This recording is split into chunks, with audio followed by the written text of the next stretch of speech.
Bob is a stamp collector who heard about a rare purple stamp with a picture of a unicorn on it that was being auctioned online. He decided to bid on it and saw that he was the highest bidder. However, just as the auction was about to end, he saw that his arch-rival Tom had placed a higher bid than him. Bob decided to bid again and raised the price by a large amount. He hoped that this would scare off Tom and secure his victory.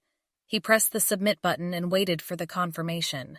However, instead of seeing a message that said he had won, he saw an error message that said his bid was invalid.